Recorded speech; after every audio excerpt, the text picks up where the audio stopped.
पाहुयात पुढची बातमी। सर्वसामान्य ग्राहकांना स्मार्ट मीटर नाही अशी माहिती उपमुख्यमंत्री देवेंद्र फडणवीस यांनी दिली आहे। सरकारी कार्यालयांसह महावितरण आस्थापनांमध्येच हे स्मार्ट मीटर लावले जातील असं देखील फडणवीस यांनी सांगितलंय।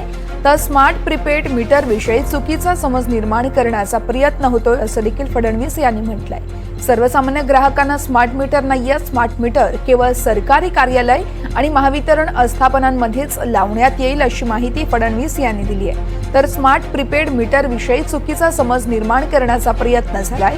मात्र स्मार्ट मीटर केवळ सरकारी कार्यालय आणि महावितरण आस्थापनांमध्येच बसवण्यात येतील अशी देखील यावेळी माहिती फडणवीस यांनी दिली आहे। अलीकडच्या काळामध्ये फॉल्स नरेटिव्ह एक मोठं शस्त्र आहे आणि ज्या शस्त्राचा उपयोग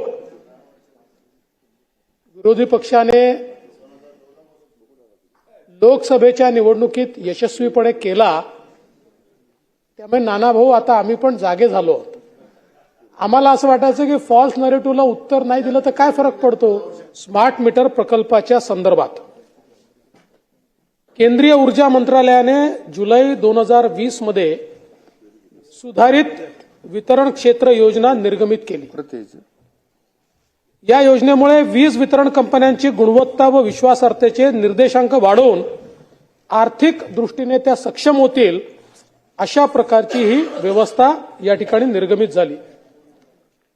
आणि प्रीपेड मीटरचे विविध फायदे लक्षात घेता केंद्रीय ऊर्जा मंत्रालयाने 26 फेब्रुवारी 2021 मध्ये सर्व वीज वितरण कंपन्यांना स्मार्ट मीटर लावण्याचे आदेश दिले।